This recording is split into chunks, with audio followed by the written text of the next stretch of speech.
Allô tout le monde! Ça fait longtemps, il y a eu la fin de semaine de Pâques. Hier, avant-hier, je vous ai envoyé la trousse pédagogique, la deuxième que le ministère a envoyée. J'espère que vous avez pu explorer ça un petit peu. Je crois qu'elle était mieux faite, plus complète et tu peux piger ici et là dans ce qui t'intéresse. C'est sûr que ça fait beaucoup de choses. Il y a en plus Télé-Québec qui s'est ajouté avec des émissions. Tu as une émission à 10h30 tous les jours à Télé-Québec qui est faite pour les jeunes du primaire en général. Donc, c'est amusant, c'est varié. Il y a aussi une dictée complètement dingue qui est donnée les lundis et les mercredis sur le site web de Télé-Québec à 10h en direct, mais vous pouvez tout revoir ça sur leur site web là, en rattrapage. Donc, c'est des choses qui peuvent t'intéresser. Il y a toujours la constellation de l'ours. Je dois aller vérifier ça là, récemment. Comme je vous disais, j'ai été super occupée avec à aider pour le commerce de Talkenac pour faire la livraison de vélos. Donc, je fais ça un peu à chaque après-midi. C'est à mon horaire. Mais bon, je vais aller voir Constellation de l'ours pour voir s'il y a des nouveaux écrits, des choses à corriger. Et il y en a qui me demandent, mais oui, mais si j'ai pas le temps de tout faire, là, évidemment, si tu fais tout, c'est extraordinaire. Tu en fais plus que ce que je m'attends.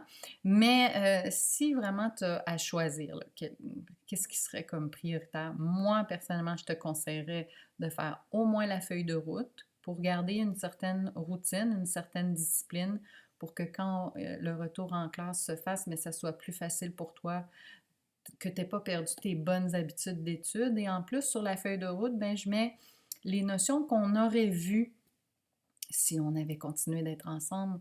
Donc, tu peux aller les lire dans ton caméléon à retenir, dans les documents que j'ai envoyés pour continuer de faire ton cahier de grammaire, pour continuer d'aller voir les mots de la semaine. Donc, ça te garde un lien sur ce qu'on aurait fait si on avait été là. C'est sûr que c'est pas comme si on faisait tous les exercices en classe et que je te donnais toutes les explications en classe. Mais au moins, ça donne un petit survol, ça donne une idée de ce qu'on aurait fait. Et si tu veux aller plus loin, bien, évidemment, admettons que tu lis la notion du plan cartésien. Et bon, tu la lis, tu la comprends, mais tu peux tester tes connaissances. Bien, je mets des exercices sur Dojo pour que tu puisses aller plus loin, pour aller voir, bien, est-ce que j'ai bien compris ce que j'ai lu dans Caméléon? Est-ce que je pourrais faire des exercices là-dessus? Donc, ça peut être quelque chose qui te permet d'aller un petit peu plus loin. Si tu veux réviser des mathématiques, admettons, qu'on a fait ensemble, mais qui sont loin dans ta mémoire, je mets des exercices à chaque semaine également. Et si pour toi c'était la lecture qui était plus difficile, bien évidemment, je te conseille de lire à tous les jours. La feuille de route te demande 20 minutes par jour. C'est sûr qu'en classe, on lisait beaucoup plus que ça, hein? Mais au minimum 20 minutes par jour. Je dirais que c'est le minimum. Et en plus, si tu veux aller plus loin, ben, je mets un texte avec des questions sur Classe Dojo, un texte par semaine. Et ça te pratique l'inférence. L'inférence, c'est quoi? C'est une stratégie de lecture qui te permet d'aller trouver des indices euh, pour savoir de quoi, de qui on parle ou du lieu dont on parle. Exemple, si je te dis, je suis assis, je suis couché sur une chaise, une dame est au-dessus de moi avec un masque, elle me demande d'ouvrir la bouche et elle frotte un outil sur ma dent. On t'a jamais dit à quel endroit c'est dans le texte, mais tu as des gros indices qui te disent que c'est chez le dentiste. Donc, s'il y a une question qui te demande où est où se trouve le personnage principal, ben, tu sauras dire que c'est chez le dentiste parce que tu as su repérer les indices dans le texte. C'est ça l'inférence. Écoutez, aujourd'hui, Max est allé à la boîte aux lettres et qu'est-ce qu'il m'a ramené? Une carte postale d'une élève de la classe. Donc, tiens, je vais cacher un petit peu. Elle m'a écrit un beau texte qui me raconte ce qu'elle fait de ses journées. Je suis tellement contente. Donc, n'hésite pas. Si tu as envie de faire la même chose, ça me fait chaud au cœur. Merci beaucoup à toi qui m'a écrit. Et je prévois de me garder du temps dans mes journées pour vous réécrire parce que j'ai vraiment aimé. Donc, peut-être ceux qui n'ont pas essayé la correspondance par carte postale, que vous aurez envie de découvrir ça. Sinon, j'avais pensé aujourd'hui commencer un nouveau livre avec vous. En fait, j'avais l'idée d'un nouveau roman. Mais bon, j'ai dit, tiens, on va y aller avec de l'univers social. Alors, on a étudié les Iroquois, on a étudié les Algonquiens. Si tu as vu mes 2 vidéos sur les Incas, tu as pu en apprendre plus sur ce peuple de l'Amérique du Sud. Et donc, ça, c'était dans les années 1500. Hein? On est en 2020, donc ça fait, il y a de cela 520 ans.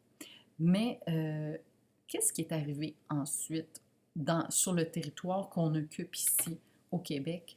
Alors, évidemment, c'est l'arrivée des Français. Et donc, la ville de Québec a été la première ville d'Amérique du Nord française. Et ce livre-là que j'ai trouvé, qui est écrit par Sylvie Roberge, Michel Noël et Claude Tivierge aux éditions Dominique et compagnie, te parle de Québec, l'histoire d'une ville, donc comment Québec a été fondée, quand a-t-elle été fondée, et donc te raconte même un peu la rencontre entre les Français et les Autochtones. Donc ici, on voit une image qui nous le démontre. J'aurai peut-être pas le temps de le lire au complet, mais on va commencer. Alors ici, qui a fondé la ville de Québec? Samuel de Champlain a fondé la ville de Québec, en Nouvelle-France, le 3 juillet 1608. Donc, tu vois que c'est peu de temps après le fameux 1500 où on a vu comment les Autochtones vivaient ici sur notre territoire. Donc, quelques années plus tard, une centaine d'années plus tard, arrivait Samuel de Champlain. Alors, qu'est-ce que c'est la Nouvelle-France? C'est qu'au 17e siècle, les territoires appartenant aux Français étaient désignés sous le nom de Nouvelle-France. Donc, une fois que les Français ont débarqué ici, ils ont déclaré que ça leur appartenait et ils ont appelé ça la Nouvelle-France. Samuel de Champlain a rencontré le grand chef amérindien Anadabijou au cours de son premier voyage en Nouvelle-France en 1603. L'histoire que tu vas lire dans les pages suivantes raconte comment Anadabijou a expliqué à Champlain la création de la terre et l'arrivée de son peuple sur son territoire. Tu vas sans doute te rappeler de cette histoire. Le petit grain de sable, en fait, c'est ce qu'on avait vu en éthique et culture religieuse sur l'origine du monde selon les différentes spiritualités. Alors, dans la spiritualité algonquienne, qu'on va voir, qu'on a vu en fait, c'était l'histoire du grand lièvre. Ici, c'est raconté par Michel Noël, illustré par Claude Tivierge. C'est la même histoire, mais un petit peu différente. Les Inuits sont rassemblés sous la tente de leur chef, Anadabijou. Ils observent avec curiosité l'étranger qui leur sourit. « Tu es le bienvenu parmi nous, petite barbe », annonce Anadabijou à Samuel de Champlain. C'est quoi ça, les Inuits? Mais les Inuits, ce sont des Algonquiens. Et leur territoire s'étend maintenant de la côte nord jusqu'au lac Saint-Jean. L'explorateur le remercie d'un signe de la tête. « Tu es venu de loin dans ton grand canot de bois, porté par la vague et poussé par le vent, » ajoute Anadabijou. « Voici de la nourriture et de l'eau fraîche. » Donc, est-ce que tu penses qu'ils ont été bien accueillis par les Autochtones, les Français, quand ils sont arrivés ici en 1603? Je crois que oui, hein? Si on leur offre de la nourriture et de l'eau fraîche. Champlain accepte avec respect les plats qu'on lui offre. Il explique: cette traversée a été longue. Nous avons affronté les tempêtes et les montagnes de glace qui flottent au large d'ici. Ananda-Bijou réplique: il y a très longtemps, mes ancêtres aussi sont arrivés sur le dos de l'eau. L'explorateur est intrigué. Il veut tout savoir de ces terres et de ce peuple. Il caresse la petite barbe qui orne son menton et murmure: j'aimerais bien connaître cette histoire.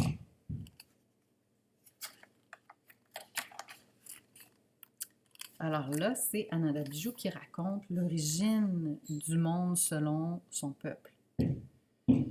Ananda-Bijou se lève pour raconter. En ce temps-là, il n'y avait que de l'eau et un grand radeau qui naviguait sur cette eau. Les Inuits habitaient sur ce radeau.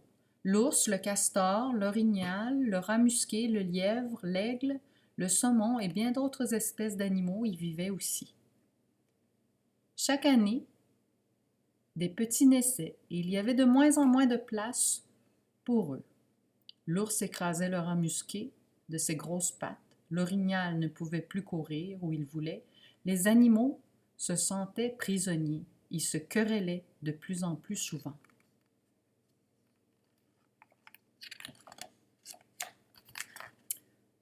Un jour, Wapush annonça, et Wapush, c'est qui? C'est dans les langues algonquiennes, c'est le nom qu'on donne aux lièvres. Il nous faut une terre. Si vous m'apportez un petit grain de sable, je vais créer cette terre.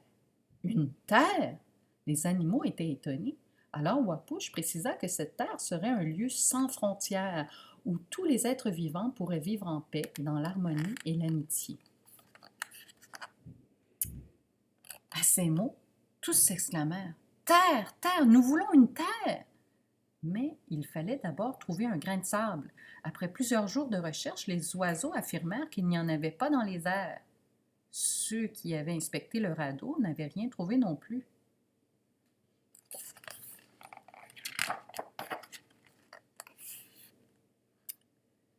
C'est au fond de l'eau qu'il se cache, s'écrièrent les animaux. L'eau était sombre et très froide, mais il fallait y aller coûte que coûte. Le huard plongea le premier. C'était trop profond pour lui. Il faillit se noyer. Le castor se lança à son tour. Il revint lui aussi à bout de souffle. Les animaux ne savaient plus quoi faire. Alors le petit rat musqué se laissa tomber tête première dans l'eau. Il disparut aussitôt. On attendit des jours et des jours jusqu'à ce que son corps gonflé réapparaisse. Ses pattes étaient refermées sur elles-mêmes.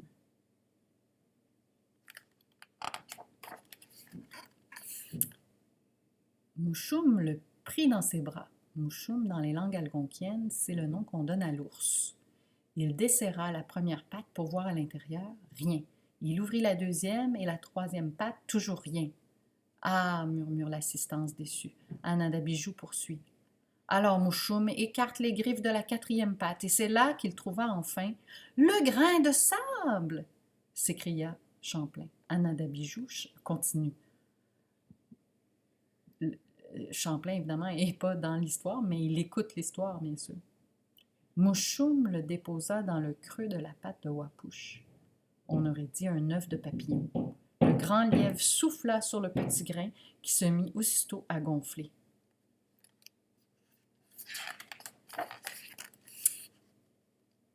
Des montagnes, des forêts, des lacs, des rivières apparurent. Le radeau accosta. Les animaux s'éparpillèrent sur les territoires que Wapush leur montrait. Les oiseaux construisirent leurs nids, les saumons remontèrent les rivières, le castor bâtit sa hutte. Aux Inuits qui s'étaient rassemblés sur la rive, Wapush annonça: « Je vous confie la terre. Veillez sur elle comme si c'était votre mère. » Ananda-Bijou regarde Champlain et lui dit: « C'est ici, à Toutouchac, dans les eaux de la rivière Saguenay, que le radeau a accosté. » Alors voilà l'histoire que Ananda-Bijou a racontée. Je continuerai demain à vous expliquer la rencontre entre les Algonquiens et Champlain et la suite de la création de la ville de Québec. Je vous souhaite une belle journée. À bientôt.